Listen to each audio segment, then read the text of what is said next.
Welcome to the Life's Best Medicine podcast, where we are finding hope and healing one episode at a time. No appointment needed, no rubber gloves, and no coping. Just a healthy dose of life lessons to help equip you for this wild journey we call life.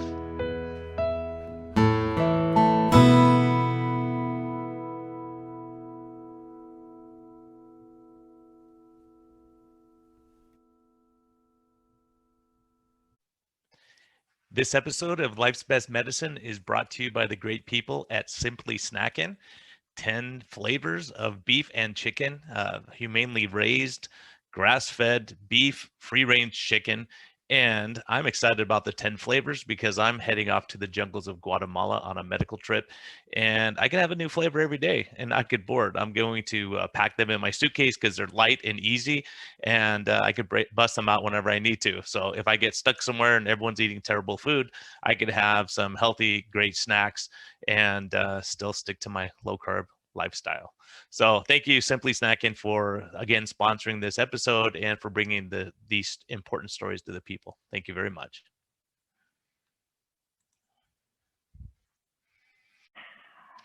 Hello and welcome to the Life's Best Medicine podcast. This is one I've been looking forward to for a long time. I heard this guy on Zuby's podcast, and I really loved the interview. And this guy's had success, and he's lost it, then he's had success, and he's doing a lot to motivate people. And when I first saw him, I'm like, who's this Dan Go guy? Like, he's a entrepreneur, I could tell, and he's like, and so as a doc, I was looking at this guy, I go, yeah, he's one of those self-made guys that just kind of had an easy life. And we pass judgment on people. And then I heard your story, Dan, and it's amazing, man. It's amazing, your whole story. So tell people, welcome first of all, and tell people like your story, how it started, playing video games and, kind of screwing up a bit and then kind of getting focused. And, I just want people to know who you are as a man, as a person. For sure. So I would like to preface this by saying that I grew up a screw up, and in regards to like my entire family, it was only me that was kind of like the one that was, I guess you could say, the black sheep, but the guy who wasn't really doing anything with his life. I was known as lazy, directionless, and I was known as kind of like, my parents were actually super scared for me. Like, they would literally tell me, they're like, out of all the children we have, we're actually most scared about you. And as a kid, you're kind of listening to that and you're just like, oh, well, I know what you said, but what do you mean? But I was going down this path and literally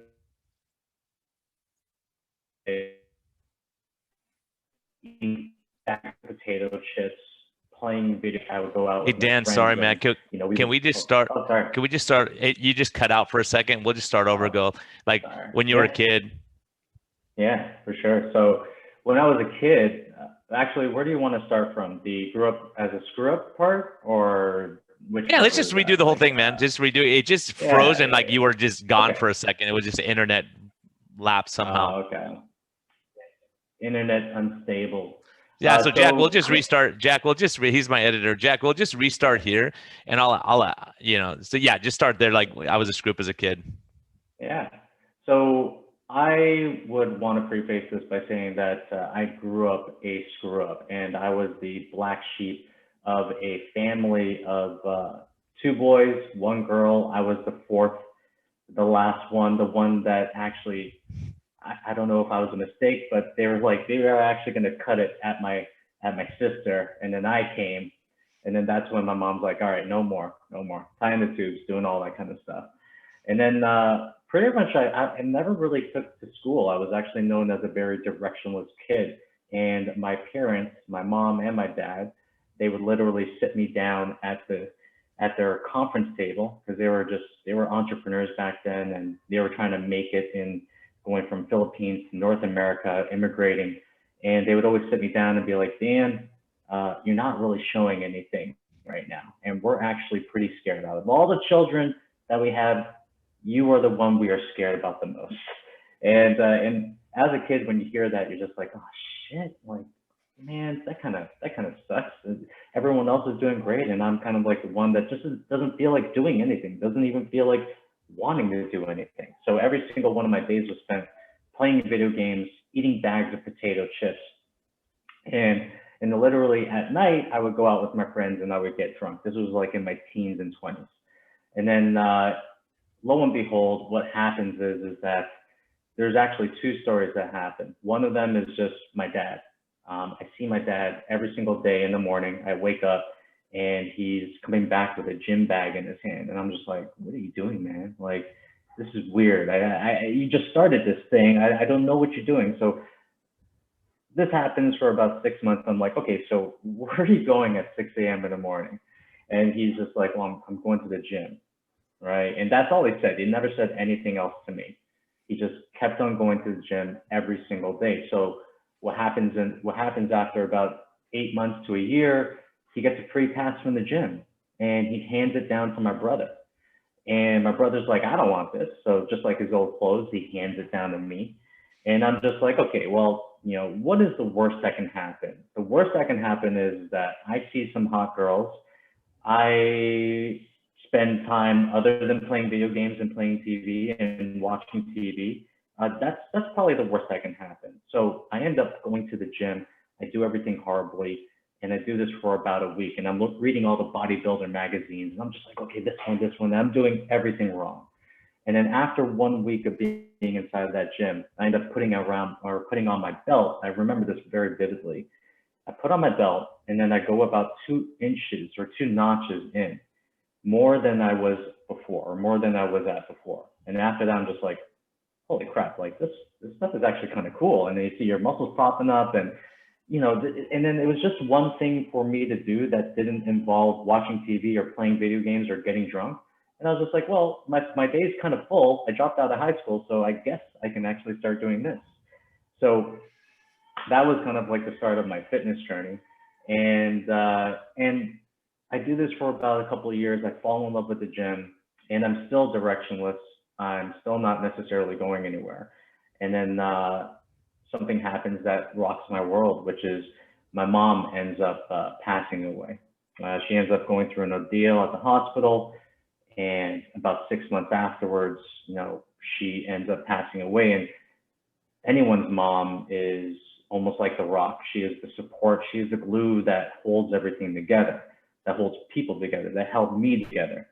And when she left, I went through it. Depression wasn't a thing back then. Like no one actually knew what it was, you know, but I can honestly say that I was significantly depressed. And I felt like there was like this energy that was just like eating me up and I couldn't do anything. And I remember one of the things I decided to do was I decided not to stop myself from crying. That was number one, right? I was like, if I'm going to cry, I'm just going to cry. If I'm going to be emotional, I'm going to be emotional. If I'm going to be mad, I'm just going to be mad. I don't want to hold these things in. And then I'm going through my process and this whole time I'm just like, why did this happen? And I remember there's just like a little voice in my brain or in my mind, in my spirit. I was just like, well, Dan, are you going to let this burn you alive or are you going to let this propel you forward? I'm not going to get my mom back. She's gone. And I can't do anything with this energy other than just like let it wallow in me. So what am I going to do with it? So I ended up at that point saying, you know what? This is actually the first time I realized emotions are energy, right? We can let them kind of consume us or we can use them to our advantage. This was my very first time I've ever kind of like consolidated this for myself. So I chose there, right then and there, in my bed, in my basement room, that I was going to use this to facilitate growth in my life. And it started with going to school. I started going to school and getting straight A's. And then at some point in time, I realized when I was doing school, I'm going to be an entrepreneur anyways. So I knew that kind of getting a degree was kind of like a moot point. But I was getting straight A's and I was proving to my mom when I was a pure C and D student that I could do this, you know, and I was proving it to myself too. And the second thing is that I was actually in a 9-to-5 corporate job. I was making the most money that I've ever made in my entire life. And I decided to leave that job because it was just eating me alive. I didn't like it. I didn't like what I was doing. I was in the veritable golden handcuffs. And I was just like, you know what, screw this. I want to do something that actually helps people. I actually want to do something that I am passionate about. So I ended up quitting that job and then becoming a personal trainer, which about 18 years ago, personal training and fitness was not how it was, right? It's not like everyone's on Instagram and showing their ads. Like when I did that job and when I chose to become a personal trainer, people were like, what are you doing, man? Dude, you're giving up this job to become a part-time personal trainer and just work on fitness. Like, what do you see in this stuff? I'm just like, I just want to do something I believe in, you know? And it was actually, enough people told me that. Enough people were just like, Dan, don't do this. Dan, don't do this. Dan, don't do that. Enough people told me this where I was just like, all right, all right, mofos. Like, you're telling me this. This is actually giving me some drive, some energy. Please keep telling me not to do this because I'm going to show you. I'm going to show you exactly what can happen just by focusing on this and being successful. That was almost like my first example of taking something, using my brain and being like, I'm just going to work at this as long as I need to in order to become successful. And I don't care how long it takes, you know? So that was the second transformation. It was essentially when my mom passed away, I was just like, dude, life is short. She was 50. If I'm going to spend the next 30 years of my life doing something where I'm not going to believe in, I'm probably not going to like my life. So I ended up making that switch, and I haven't looked back ever since. Yeah, that's a huge deal. I think I was kind of in the golden handcuffs too. I was making pretty good money and I had the same thing happen when I'm like, look, I want to do low carb. I want to help people. I want to attack metabolic disease. I want to help people get better, not just throw drugs at them. And everyone Yeah. thought I was having a midlife crisis around me. Not my family and friends who really knew me, but my old partners are like, are you kidding me, man? You know how much money you made last year? I'm like, yeah, but at what cost? I'm working 14-hour days. I'm sleeping 5 hours a night. I'm driving 45 minutes to get there, 45 minutes to get home, stuck in traffic every day. I was like, I don't even enjoy my time off because I'm getting ready for the next week or catching up from this week. And so I think so many people are tied up in the golden hand. What you did is saying, look, I have passion. I love this area. So I'm going to do it. Even if people say it sucks and it's not a good thing, because you can't, if you're passionate about something and helping people, you become successful. I believe that. And I always think that when you're choosing a vocation or career, it's like, it's got to be something where you don't mind reading about it on an everyday basis, right? It's like, you got to enjoy it. You got to want to go deep into it. And it's got to be something that you actually want to consume your life with because, let's just say low carb, or even for me, it's just like fat loss, body transformation. I was obsessed with that stuff. I was just like reading everything I could about it because I was fat myself. And that was a problem I was trying to solve for myself. Right. So I really don't, I don't want to say, I don't think you're successful if what you're doing, you're not enjoying it, but there comes a great degree of fulfillment when you're actually enjoying what you're doing. Right. And then it doesn't seem like work anymore. You're going inside, you're doing your hours, and you're just like, I'm still energized. What do we got to do? You know? Yeah, it's the same thing. I had dinner with my neighbors the other day and they said, Brian, you work just as many hours as you used to, but you're really happy, I could tell. And I'm like, yeah, because I'm doing what I'm called to do and I love it, right?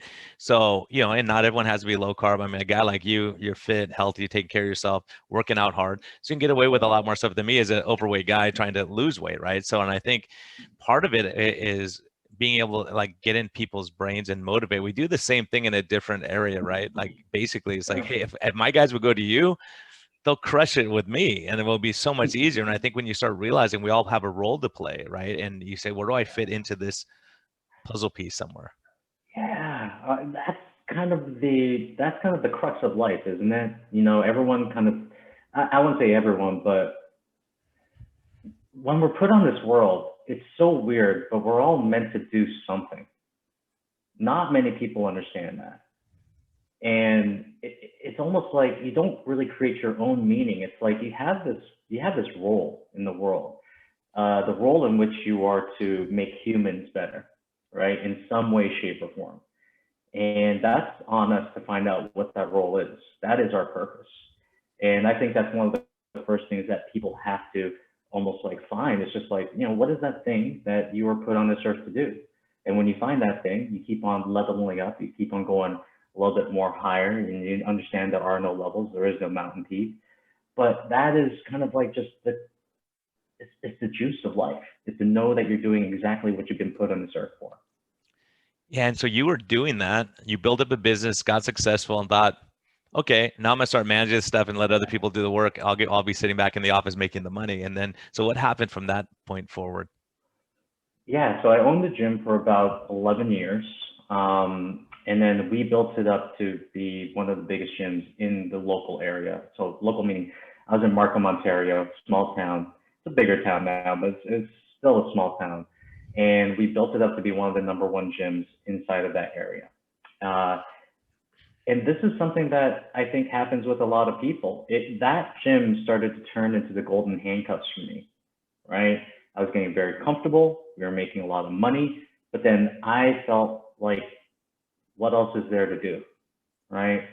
I wasn't going to start another franchise. I wasn't going to license it out, and I was pretty done with the business. So like, you got to know when the life of a business or your kind of attachment to the life of a business kind of like, wanes and when it goes away. So I ended up, I remember it was about 3 years before it happened. I actually had my now wife fly over to Bali when I was there. And then first morning that we spent with each other, I told her, you know what, I'm going to sell my gym. And I don't know where that came from, but I knew that was going to be the next frontier. Now, what I was going to do after that, I didn't know, but I knew that I was done. I knew that it was over. And I knew that I had to find a way to kind of separate myself and go on to, seeking new mountaintops and then seeking new peaks. Was there any specific thing that you go, I'm done? Like something happened and you go, I'm just done with this? Or was it just your heart just wasn't there anymore and you just felt a calling out of being there? Yeah. I think it's like more so when you don't feel like growing it past the point of where it is, right? Yeah. And when you don't feel like leveling up that particular business, that is a signal that, okay, maybe I'm getting comfortable. Do I actually like the levels of growth that are being presented to me? Do I still want to be in this business model, right? And quite frankly, none of those. I was just like, no and no. I don't want to grow the business like other people are growing it right now. I'm kind of good where we're at, and I don't see ourselves growing anywhere past this.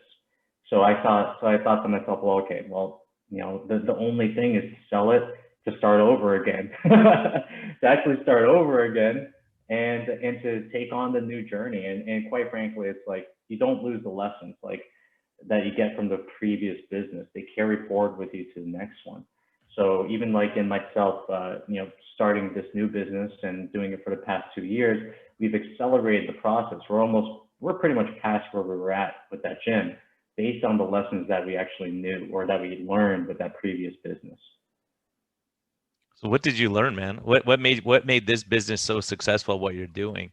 What changed in you, or what changed there? So the first thing that I learned from that particular business was a focus on excellence. I think that when you actually start a business, you have this unique ability to change people's lives in a very unique way as well. So we chase results, we chase excellence, we chase the stuff that actually doesn't have anything to do with money, right? So I remember in that previous business, what happened was we were making a bunch of money and we were kind of doing it by just offering kind of like mediocre type of programs. And then lo and behold, one of my head trainers ends up starting a gym right beside me. And that took about 50% of our clients. And at that point in time, I was just like, oh, I don't want to do this all over again. I don't want to build this business from the ground up. But that was another signal to me. And when I got through my wallowing self-pity, when I got through my complaining of the situation and started taking ownership of it, I was just like, you know what? We have a chance to really operate our business with a high amount of integrity and excellence. And we're just chasing and doing everything that everyone else is doing. What if I were to go through this program and put myself through this program? What are all the things that we can value or that we can actually increase the value of what we're doing and make ourselves excellent and focus on what really matters, which is actually the results, right? So we ended up, let me bug you before we get there, man, because the thing that caught me when you talked to Zuby was a day you're sitting at your desk thinking, probably be better off I'm not even here going through this. And I think that's Yeah. really an important message for people to hear, because you go up, things are good, then you start saying, I don't think I'm, and then maybe the Lord, maybe whatever, saying, okay, I'm calling you out of this. Like something's coming, Yeah. I'm calling you out of it. So you're sitting at your desk one day, and what was going through your brain at that minute before you said, okay, I'm all in and I'm going to make this happen and I'm going to pursue excellence? So I was sitting at my desk, and another client basically just told us that she's leaving. And lo and behold, one of our main trainers comes up, sits at the desk. Hey, I'm going to be joining, the head trainer, and I'm going to be going to her gym. And this is what I think is everything wrong about what you're doing in business right now. And it was somewhat spiteful as well, which is fantastic. But during Do you that think, time, do you think it was deserved, Dan, at the time? I definitely think, yeah, I definitely think it was deserved. But then, like, when people leave, they just got, they got to twist the knife a little bit harder than Yeah, that's usual, just to brutal. kind of like, yeah, but it's fine, man. So I ended up sitting at my desk. I remember it was like winter time, starting to get pitch dark at like 5 p.m. And I'm sitting there and everything's closed. And I'm just like, it was like the first time, this was like almost like a few weeks to maybe like a month and a half. It was actually a few weeks long process. And I kept on asking myself, I was just like, what the fuck is the point of this shit? Like, to have all this taken away from me and to have it done by someone that I trusted her with everything. And again, that 2 weeks was actually just like me wallowing in self-pity and just me just being like, wah, wah, wah. This person did this to me and this person did that to me. And again, I don't know where these things come from. And I do think that, the universe, God, like whatever it is, like he has these things that happen that just like kind of like pushes you in the direction that you need to go. Like you need these things to happen. So something, I don't know what it was. I remember it was actually just seeing someone else run these like 6-week challenges that they were running in their own business. And then they were doing them somewhat okay and whatever. It was like before they blew up. And then I went there and I was just like, okay, well, what if we can do these in the most excellent way? What if I didn't care about how many people were actually at my gym?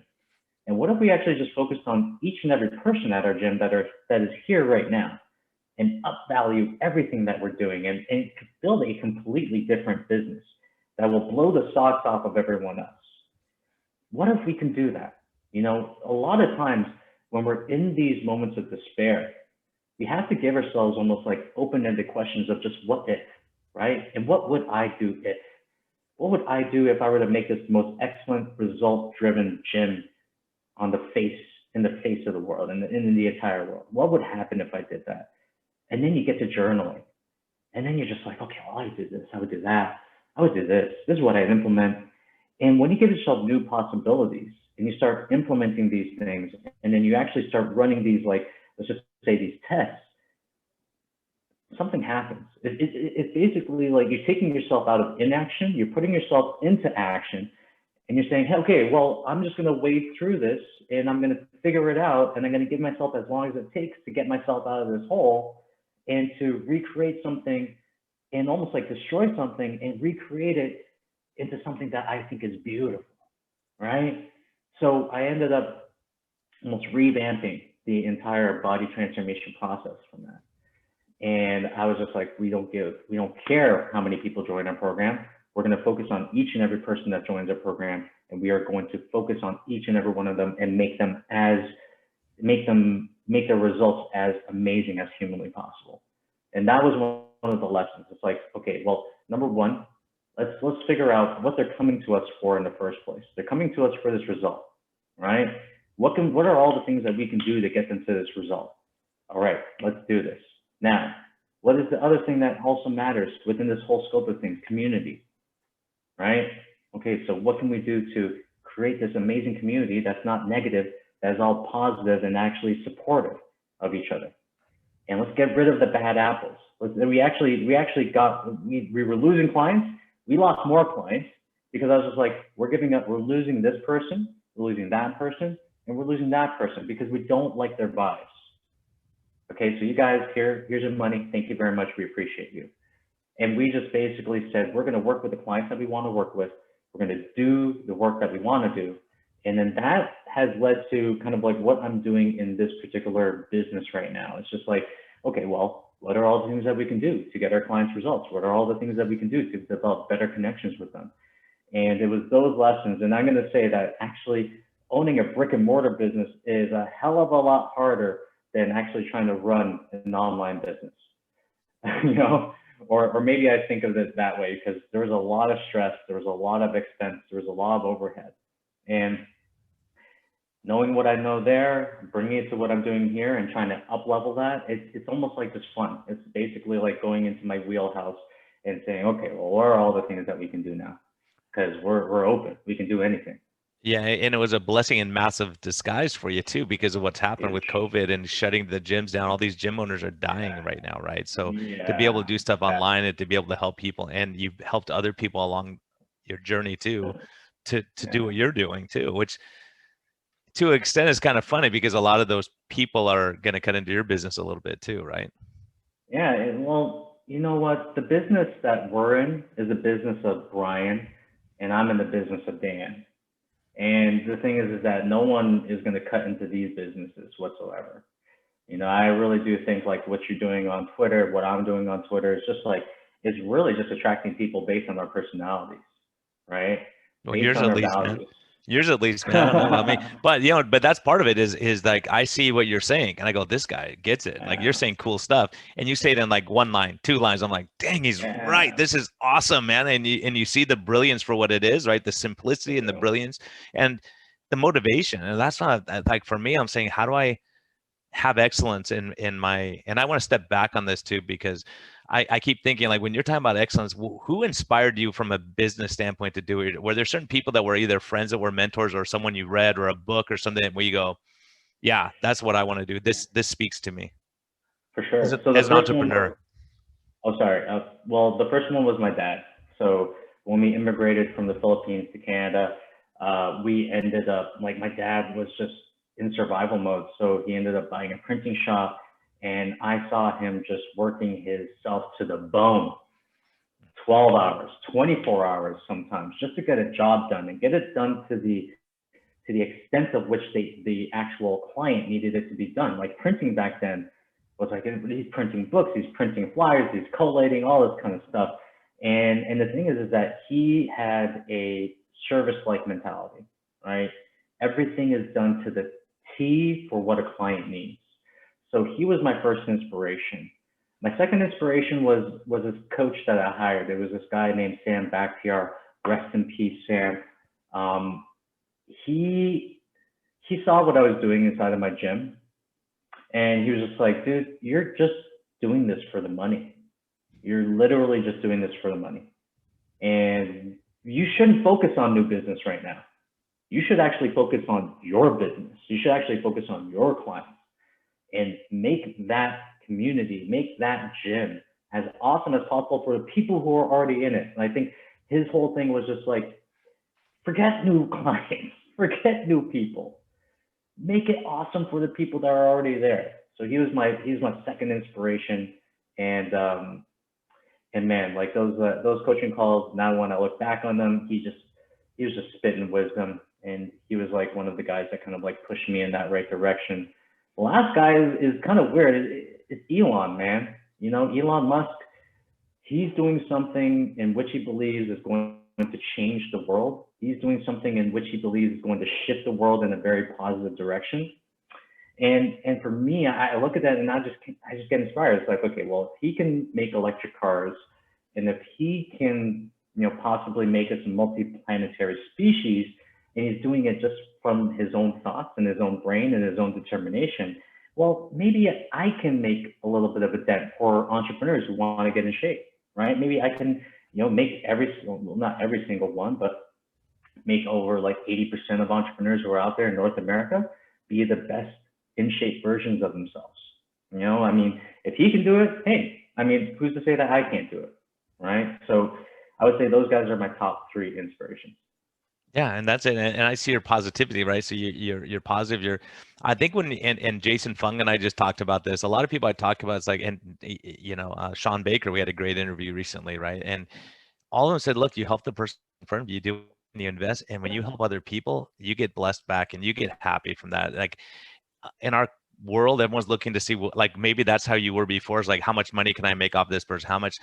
And when you find, what I find is like, for me in particular, like some of my patients, like, why did you spend an extra hour with me? You didn't charge me for that. I was like, you know what? I don't pay for advertising. You're my Yeah, advertising. You go out and you crush it and you do great and you live longer and you show your family. Guess who's going to come to me? Your family is, right? It's when you when you see it that way, you always end up doing okay, right? When you give above yeah, and beyond, not saying, "Oh, I'm going to short them 15 minutes on their appointment today so I can go to the beach or whatever, go surfing with Dan." yeah, But I think when yeah. people work hard and they go above and beyond, that's what you're doing now. The first form of business should always be referral. You should always do such a good job that people will actually want to speak of your name, right?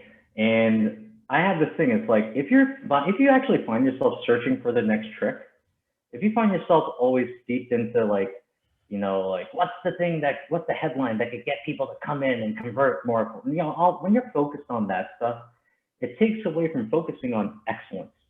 It takes away focusing on people. It takes away focusing on being the best version that you can be for these people, right? And I have this thing. It's just like, stop focusing on tricks. Focus on excellence. Like literally make your business the best business that I won't even want to say the best business it could ever be, but literally aim for your business to be the best at what it does. And if you're aiming for the best, you're going to do things that are going to make you the best, right? And that's the thing. That's where you get fulfillment. It's actually by looking at business as art, looking at your clients as art, and you're changing them, you're molding them, right? And then when you look at it as like that is your creativity, that's where your creativity should be filtered through, then you end up creating amazing art. Yeah, and that's it. It's like those big buildings, they see it before it's there. Like someone's going to remodel a house, they see the final product in their brain. And I see that with patients, like, oh my gosh, if they come to me and they're drinking soda all day and they're eating terrible foods, like, oh, I'm going to look so smart with you because you're going to crush, I know you're going to crush it. Right. So, and I'm Yeah, learning. I mean, we're all learning. But I think, part of it is what both of us have to do is be able to motivate people. It's like when that person was yeah, you sitting at your desk saying, screw this, man, I'm done. And then saying, okay, how do I take that next step? Right. I have a kid. I just went for a hike. As a matter of fact, like what you were talking about, I relate with you so much. And that's why I think I love you on Twitter, because when I see, like, I went for a hike this weekend with two of my patients. One lost 200 pounds on his own, listening to the podcast. Another guy has lost like 60 or 80 pounds, feels fantastic. All of his health problems, everything got better. I'm hiking with these guys and I'm thinking, this is what I wanted to do.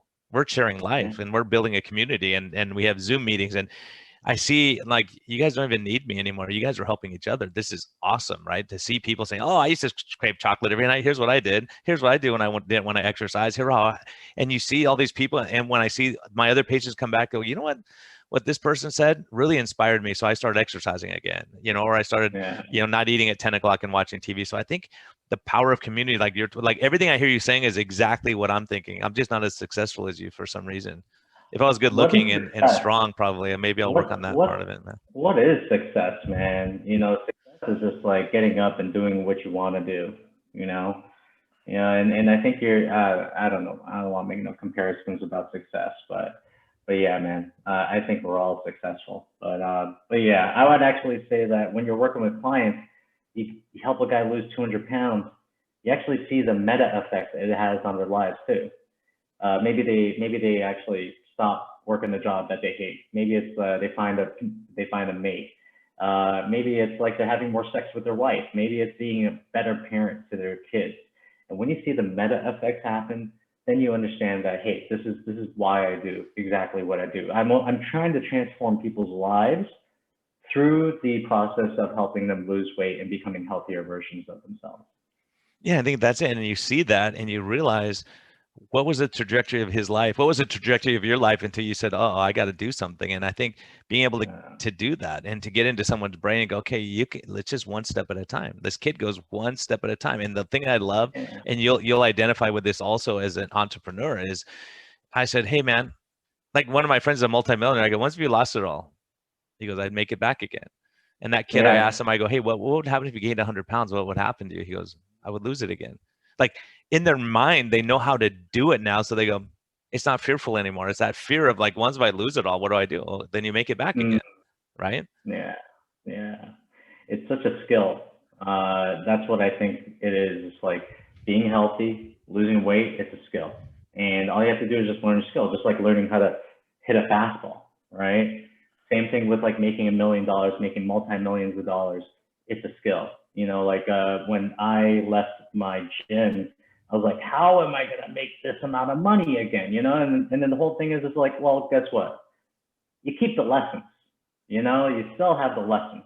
So if you keep the lessons, then guess what? You can actually make it back in half the time, 3/4 of the time. It doesn't matter what it is, but you're going to make it back. Yeah, and I think too, if you do the right thing, like when you're telling your dad's stories, that's how my dad was too. He was a Yeah. businessman. He made like we laugh and go, how did he survive in business? Like he was like the way he did stuff was like crazy. As a matter of fact, one of the things that I remember was he made a deal to sell this product to this guy. Someone comes along, offered him twice as much for the same product. He would have made twice as much money. And my brother's like, dude, seriously, dad. Like he goes, I shook his hand. I gave him my word. The money's not worth it, man. Mm. He goes, and that guy ended up being one of his top clients because he took care of him. He goes, oh, yeah, I could do it cheaper. So it's one of those things where you go, it's not, these people. And I think what happens is kind of like what you were saying before is people are looking at that short-term profit and they screw someone Yeah. doing that. And it always bites you in Yeah. the rear end at the end, right? It's integrity, man. It's pure integrity. Integrity is, even when you hit your integrity just like a little bit, right? That is a hit on your self-esteem. And even for your dad, it's like, hey, it's either my word or my balls, right? I won't break my ball. I won't break them for either, or whatever it is, And the Yeah. thing is that like we have to understand, and I live in this world where it is very abundant. So when I was making money, even though I lost a little bit of money, I would actually say to myself, okay, well, we'll make it back. It's going to come back somehow. I mean, that's just the mentality that I've kind of like just adopted. Remember when I was dating women, and a girl would break my heart and just be like, all right, well, I don't want to deal with you anymore. And I'd be heartbroken. I'd always be like, well, there are other fish in the sea, you know? Yeah. And having this level of abundance, because there are multi-trillions of dollars out there, they're not going away. There's plenty of romantic options out there for anyone who's looking. That's not going to go away. So it's having this almost like level of like understanding that, hey, we can always make it back, but the thing that actually sticks with us the most is our character, right? It's the word that we have with ourselves. I think once you compromise that, I think once you compromise that in marriage, in friendship, or whatever it is, when you sell someone out, I think that's a tough one, and I relate with you a lot too. The other topic is I'm like 9 years younger than my oldest brother. And so I was like the last one, right? But for Yeah. me, as being the youngest, unlike you, I was smart enough to say, that didn't go over well with dad. I'm not going to try that. I'm going to be like, so I was the guy who did what I was supposed to do. I was self-motivated. I was self-focused, straight A students, played Nice. sports, that kind of stuff. But, Yeah. I think for you, and I think this is kind of a topic is when you're told you're the black sheep, a lot of people have been told you'll never amount to anything. Not that that happened to you, but I'm saying I've seen that where people are like in their 50s and they're a disaster. I'm like, what happened, Mhm. man? Why are you like that? And it's like, well, my dad said Yeah. I'd never amount to anything. Well, prove him wrong, man. You had that thing of I'm going to prove you wrong and show you, right? Yeah, I think they did. I don't know if my parents did a whole like reverse psychology thing on me. I don't know. Maybe they might F me a little bit, but I don't know where it comes from, man. But also it's like I have evolved since that. Like before when I was a trainer and people were telling me not to do it and people were telling me I'm gonna fail. People did say that. I actually had a friend sit me at lunch, Dan, what are you doing? Come on, man. Think about it. Think about it. You're doing a side job. And at that time, I had a lot of spite. I actually was driven by a lot of spite. And that is really awesome energy. Not gonna lie, it's awesome energy. But what spite does a little bit is it always makes you look for the spite. So I remember, have you ever watched The Last Dance, Michael Jordan? No, I never saw it. Oh my God, I'll I'm watch a it, man. basketball fan. Yeah, Oh I yeah. definitely got watched it. It is the mind of a competitor, but in that particular movie, Michael Jordan was just like taking things, everything personal in order to up level his motivation, right? You know, he took everything personal. Oh, that guy like didn't say bye to me. Okay, I'm gonna take that personal. But what that does is it increases so much like hate and anger inside of you. You're always trying to prove something. So I have evolved a little bit. So I used that energy at first, and I loved it when people told me what I couldn't do. And I think entrepreneurs are in general just like they just don't like people telling them what they can't do, right? So but I've evolved that to a certain degree. Now it's like I have a love for the results that I'm creating. I have a love for the business that we're creating, and I have a love for the impact that we're making, and that is something that gives me more joy, as opposed to like, all right, someone please tell me I can't fucking do this, you know? Tell me. Yeah, Jay, and I'm that waiting motivation for it. changes, right? Because It you get does. motivated. I think if you're motivated to help people, you just do better. I think that's just the way it is. I think Yeah. when you go, look, I'm going to invest in you, you're worth it. And I tease my patients because I go, look, man, like people are like, why do you spend the time? I go, the longer you live, the more money I make, dude. Yeah. Really? And Yeah. the less I have to see you. If you take care of your health, if you go see Dan and work out, guess what? I won't have to see you that often. I'll be able to go home and see my wife that night and not see, be adjusting your meds and trying to figure out why we need to amputate your foot. My life gets a lot easier Yeah. if you're healthier, right? And I enjoy what I do every day. Yeah, and it's turning external motivation into internal motivation. Like you're doing this because it's a joy for you to make sure that people get off insulin. It's a joy for you to see people that are actually pre-diabetic not be pre-diabetic anymore, right? It's a joy for you to actually see results in your clients.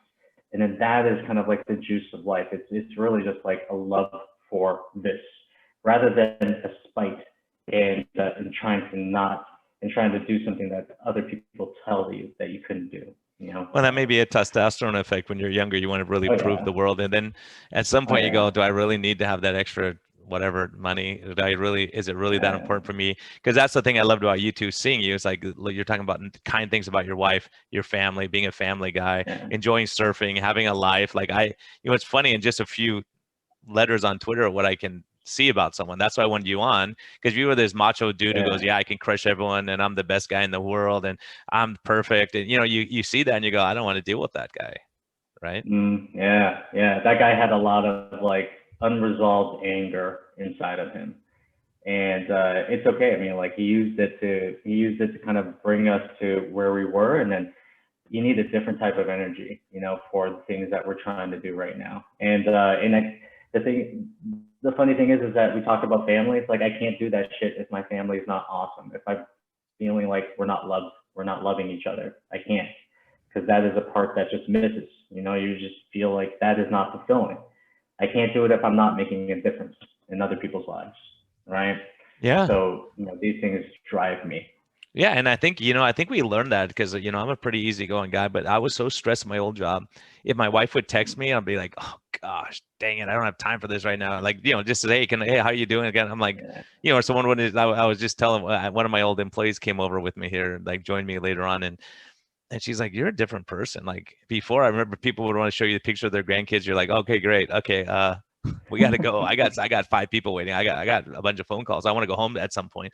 But I think that was yeah, part of the when you start realizing, is it worth it anymore? I think a lot of people are in jobs like that, like that it's just a grind. You don't enjoy it and have fun. And like, man, I have fun every day. I joke with people. I get in their brain. I go, "Why'd you screw up and yeah. have a cookie yesterday? Well, why? What was that?" And we learn. And it's not judgment. It's saying, how can we do it differently? How can we flip the script and maybe do something different? And along those lines, are there certain clients you look at and go, "This is not going to go well"?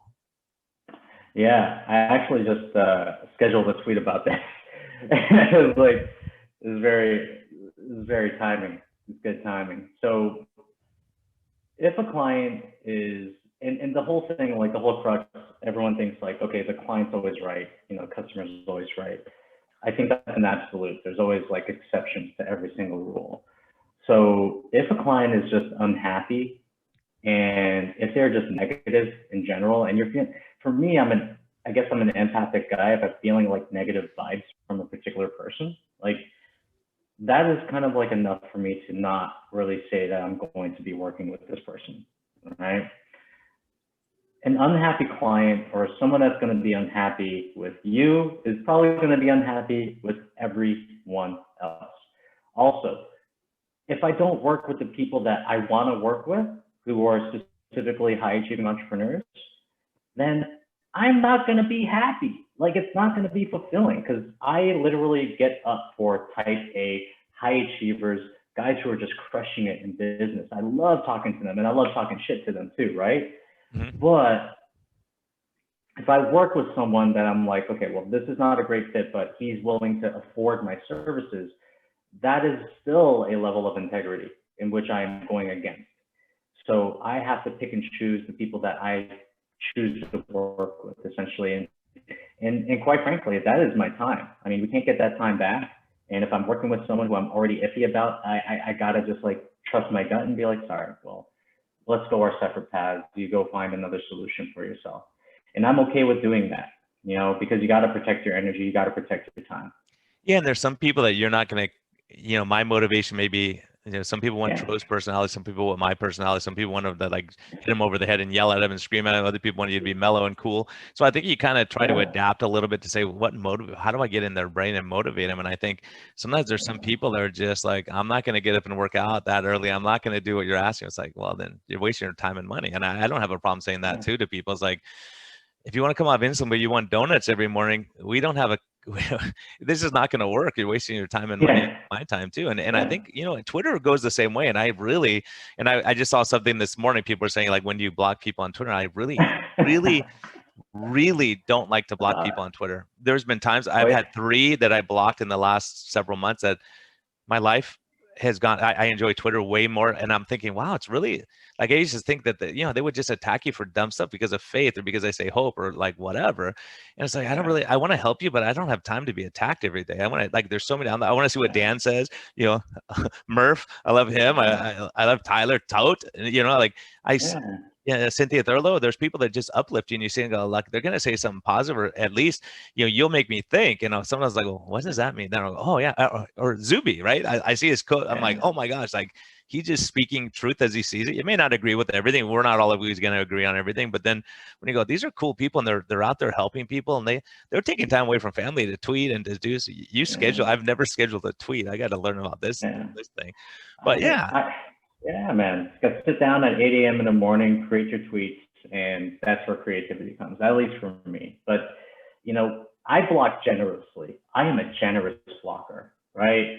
Because it's your time and energy. And in general, if someone comes at me not like being a proper, polite human being, I am okay with just being like, well, I don't really want to deal with you or people like you in my life. So I block. And I remember, I think I saw Murphy had like 5,000 blocks or whatever like that. It was funny. Yeah, this morning. Yeah, we were on the same thing this morning, as a matter of fact. Yeah. I was looking at like Murph just blocked him. Like, I'm not dealing with it. He deals with this stuff. He goes, I'm not dealing with dysfunction. I get it. But, for me, I'm thinking that one person, I might say that thing. And then they go, oh, you know what?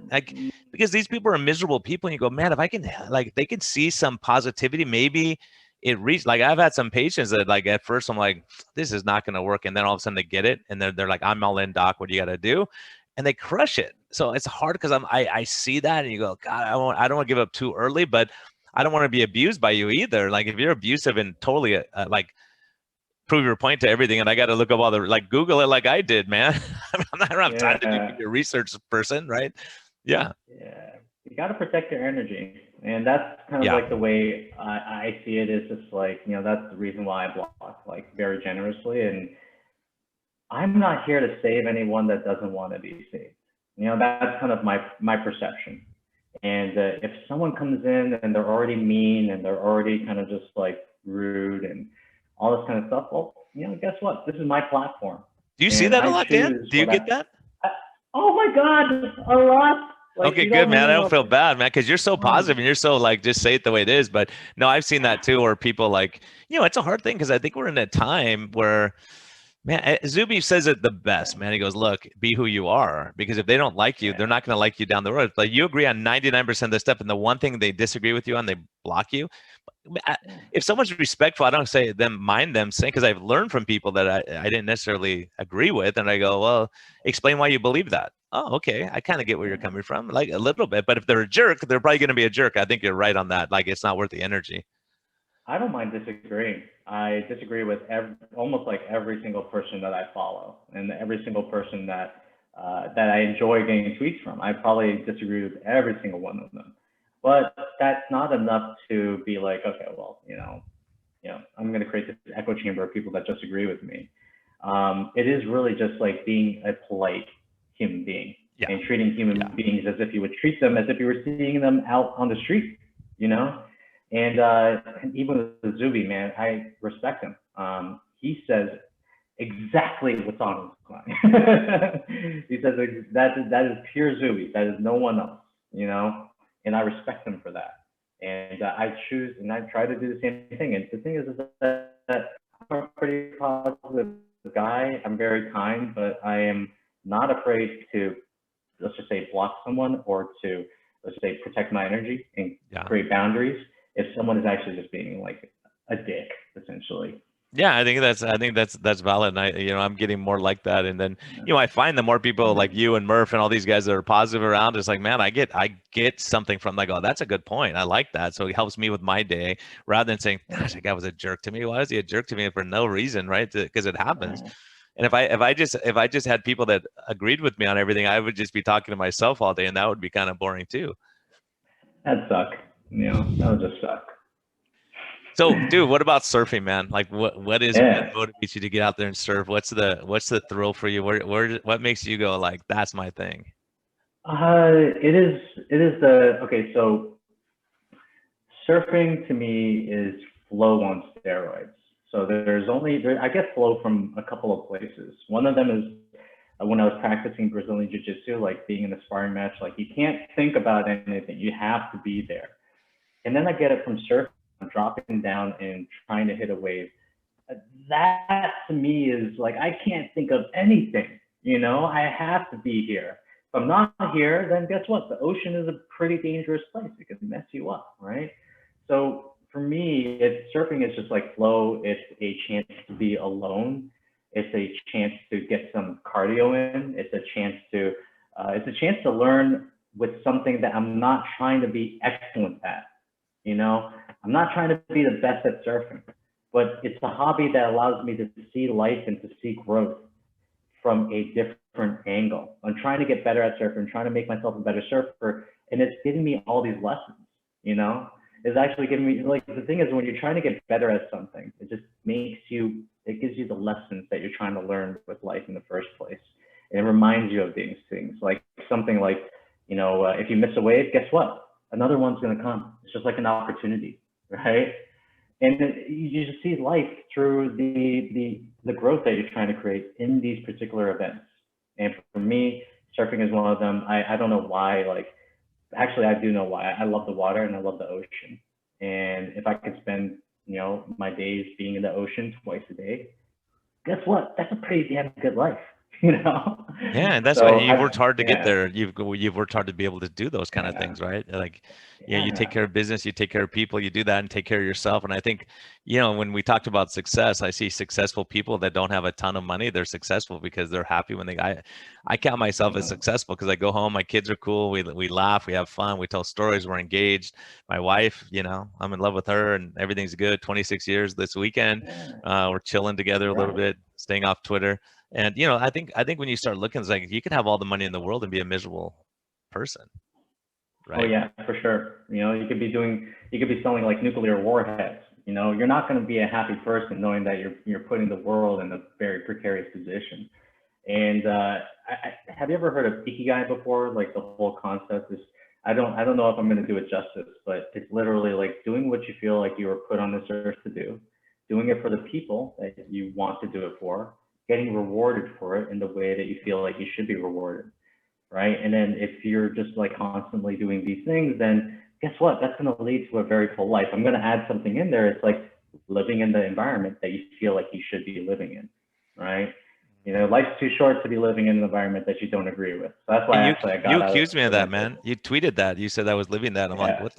I don't know if that's a compliment or not? So I had to look it up. I'm like, well, okay, it's a compliment. I'll take it, right? I'm kidding Yeah, you, but brother. Yeah, yeah, for but you sure. see, it's like living that way where you go, okay, look, I'm doing what I'm supposed to do. I'm helping the people I'm supposed to help. I'm doing things that that bring joy to others. And I think when Jason said the same thing, he was like, look, if you're living your life for yourself, it's gonna be a miserable life. It's like, because you're gonna always see like, how come that guy has a newer car than me? Because your car that you bought last year, now the new model comes out with more features, and I see that people are miserable because they're chasing after something instead of going home and kissing their wife and kids and being a friend to your friends. And I think a lot of people have sold their souls, and I think those are the people who are attacking us on Twitter a lot of Maybe. I times. mean, a lot of times anger directed at us has nothing to do with us at all. It really has, like, I've actually realized that anger is like something where you could have like got your, let's just say like you wanted to play soccer with your daughter and your daughter told you to F off. Then you go on Twitter and guess what? You want to do something, you want someone to feel that pain because you think it's going to take it away. You think it's going to take that hurt away, right? And then that's what people on Twitter are doing. We're just like being rude and polite and just trying to attack people. It's like they're trying to give their pain away to others when in reality, it's not going to take their own pain away. And they're not mad at us. They're not mad at what you said. They're really mad at something completely different. And Yeah, and that's not on us to figure out. I think it's one of those things. I think you can look back at your timeline and be very proud for your kids to see it. Something prouder, you say, look, I made a positive difference. And I think a lot of people, I've told people, look at your timeline, man. Look at your Yeah. timeline. That's what you value, because you see like, you're a jerk. This guy's an idiot. And when you Yeah. live your life that way, it reflects on you. Like Zuby said the same thing. That's why you guys are friends, because he said, Yeah. look, it's a reflection on them, not the person. Because you and I see it. Someone like one of your patients, as a matter of fact, lost a bunch of weight and she has some wrinkles on her belly, and people go, oh my God, that's gross. And so I'm like, look how her life is better. She's happy. She has the courage to do that. And then you mock that person, because you can't say, oh my gosh, look how great Dan's doing a great job with her. He connected with her and he's changed her life. But they look at the one thing, they go, oh, look, she has a freckle on her arm, crazy stuff. Like you're looking like, why would you see it that way? Like someone, builds a great car and go, oh, well, how come this is wrong? And you see that's how they see the world, and that's how they see their spouse and their kids, and that, like, those kind of things. That's what they give into the universe, right? And it's really, it's really tragic, man. It is. And what I feel like we should be doing in a world that we're living in right now, and quite frankly, I had this thing, it's like COVID, like everyone's angry with COVID, but the reality is that just COVID brought out the anger that was inside of them already. And that gave them something to direct it at. And right? the fear, and the fear. yeah. It just brought it out. It gave it an avenue to kind of like, fester in. But what we should be doing in a world like today is, number one, I'm talking to you on my MacBook. I'm in Central America. You're where you are right now. Holy crap. Like, how the heck is this able to happen? Or how the heck is this It's able crazy. to Yeah, it's crazy, man. Yeah. We have electric cars. We're going to space. I'm looking outside and I see beautiful plants and the sun is out. Hey, where are you, man? Where are you? I can't tell you. I'm in Central America. I'll tell you when we're done this interview. All right, man. We'll talk. Well, I'm going to Guatemala next month, man. Oh, sweet. You got to meet JK. He's going to be out there. But all right, man. In general, we should actually look at all the simple little things that are around us and understand that these were made for us. And even if you don't have that much, you can find something to be grateful about, right? Yeah. We are living like kings, all of us are living like kings, right? Mm-hmm. Try living like this in in the year 1080, and then try comparing your standard of life to what we're living in right now. But people just want to complain, and that's fine. That's what they want to focus on. But for us, we got to focus on gratitude. We got to focus on just like being very grateful for what we see in front of us, because this stuff did not get here magically. It was made by people who wanted to change the world in a little bit of a way. So be grateful. Yeah, I think that's a huge deal, man. I think that's a huge thing, because a lot of us will say, "Yo, these darn corporations, like that iPhone you're tweeting that on." A lot of people, there's all this stuff where the clothes you're wearing, the food you're eating, these are all people who are doing stuff. They're not all evil people, and I get accused of that sometimes, of not being real fond of some of the pharmaceutical companies. But like, look, there's a lot of good stuff they've done too. I'm not these are good people, and they all go home and want to be with their wife and kids and family just like we do, and be happy at the end of the day. And so I think it's really, I think a lot of the stuff that we see is very negative in the world, we've given them a market for those things. And so, okay, if you don't Yeah, like the message, if you don't like Dan's message, then say, okay, I'm not going to, so I'll go to the other trainer, right? If he's a jerk to you every time, then you yeah, go to someone. You don't like me as a doc, go to someone else. You have the free will to do that. Hopefully we can do yeah, a good job. So Dan, yeah. If you think everyone's a shitty person, then you're probably a shitty person. That's the way I kind of like figure it. yeah, I think it's Like, like that's what happens. My very kind, nice patients, every time they come back from the hospital or someone, they go, "Oh my gosh, everyone was so nice to me." And then the grumpy patients, yeah. they go, "Everyone was so mean to me." It's like, were you at this?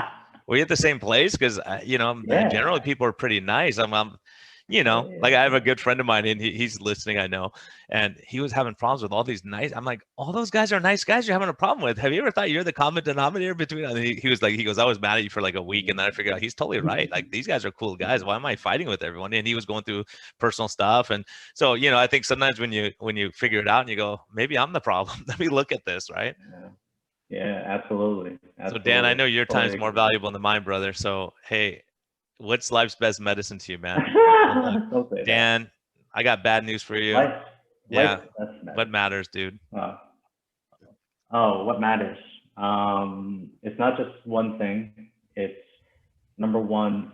It's your mind. Protect your mind. Protect the information that you let into your mind and the thoughts that you actually think, because your thoughts are going to be your reality. So be hyper protective of your mind. Number one, make your body as in shape as humanly possible. Treat it with respect. It is the vehicle in which we are living out this life. It's essentially a car that you can add a bunch of buttons to. You can like up level it. You can soup it up. You can make it as awesome as you want. So take advantage of that. The last one is going to be family and friends, community. You see I don't know if you hear, but my baby is, wah, in the background, but that is what makes life awesome. You know, I don't care about parties. I really don't care about meeting new people. I actually care about just like spending and going deep with my very close friends and especially my family unit. So get those three things right. Who's to say that you can't live a great life?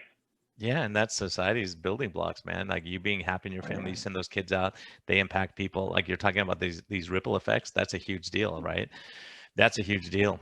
It really Yeah, is. Like, man. realizing that a lot of people lose track of that and go, look, they're in my way. I got too much stuff to accomplish. And when you're old and sit back and look back, go, oh my gosh, that's why I didn't want to happen to me. I was like, what matters really ultimately?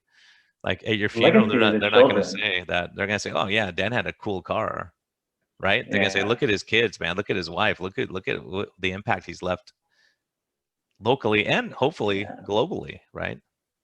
yeah. And to me, it's like when you're doing this stuff, you're not doing it to even build yourself up. I mean, we are the purveyors of the next generation. We are the custodians. We are trying to take, let's just say this, like we're trying to take the inventions that people have given us and we're trying to build upon these and we're trying to make the next generation's life a lot better from a health perspective, from inventions, whatever it is. That's what been put on this earth to do, to help everyone level up, right? So let's play our part, let's do our thing, and let's actually get handsomely rewarded for it and live a happy life. Man, can't say any better than that, Dan. I'm glad you're being Oh yeah. handsomely rewarded, man. That's all good, right? Enjoying having a good smile and having fun and poking fun at ourselves and all those things are important. Yeah, So, man, if people absolutely. want to track you down, even though you won't give us your exact location, how do people track you down if they want to follow you or like level up with you? Go to highperformancefounder.com. You can go there. That's our homepage. But really, I would actually just make everyone go to Twitter. Go to twitter.com. I'm under the alias of Fit Founder, and that's where I tweet. I mean, that's basically where I spend about 80% of my social media time. So go right there, and yeah, man. It was before I go. Thank you so much for letting me talk to your audience and for bringing me on this podcast. I really do appreciate it, Ryan. No, I love you. Thank you for coming, man. I know how busy you are. I know we had to negotiate a little bit to get a time because I want my Yeah. people to know you, and I want to like I know there's only so much I can do. I need guys like you. I need people who can really say, look, let's put this to the next level because I know Yeah. because of what you're doing, you put muscle mass on people, you get their nutrition, you get their brain right. Um, Hmm. you're melting that visceral fat away, which is it is the biggest killer of all people, right? So as we do Oh that, yeah. we make ourselves a better machine so that they can go and surf or they can go walking for their great grandkids and they can do stuff. I have an 83-year-old lady that just walked 11,000 steps and she's showing me how she did it, right? I'm like, this is awesome. She's not surfing, but she found what she can do. So I think that's really cool. I think it's so important that we all kind of, instead of being at odds with each other and saying, oh yeah, exercise, in keto world, they were going, exercise doesn't mean anything. I'm like, Yeah. totally wrong on that, guys. Trust me on this one for sure. But now they're starting to swing the other way to understand. Like, oh yeah, they're putting them both together because I think what happens, all the old studies were, okay, you exercise, then you eat terrible food all the time. So okay, you just you burned off your sugar and you put it back in. You're not going to have a net gain. So what you're doing is helping people live longer, and that's over both of our goals. We're united in that, trying to help people to live happier, healthier, longer lives. Absolutely, man.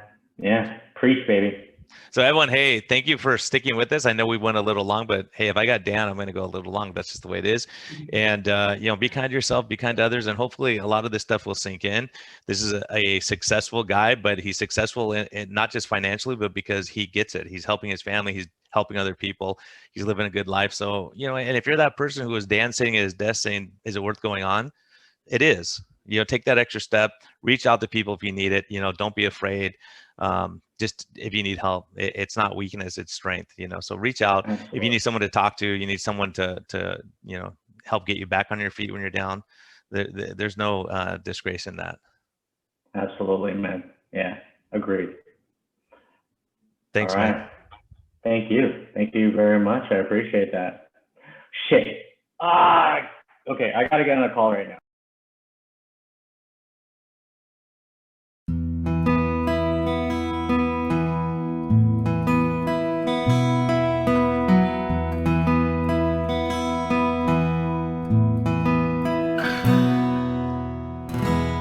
Thank you for listening to this episode. We greatly appreciate your support. We would greatly appreciate a positive thumbs up on all of the platforms like iTunes and Spotify or wherever you're listening. And we just thank you for our Patreon supporters. We greatly appreciate your help in getting this message out. We think there's a lot of important information. And hopefully this helps you. Have a great day, and thank you for listening, and thank you for your support.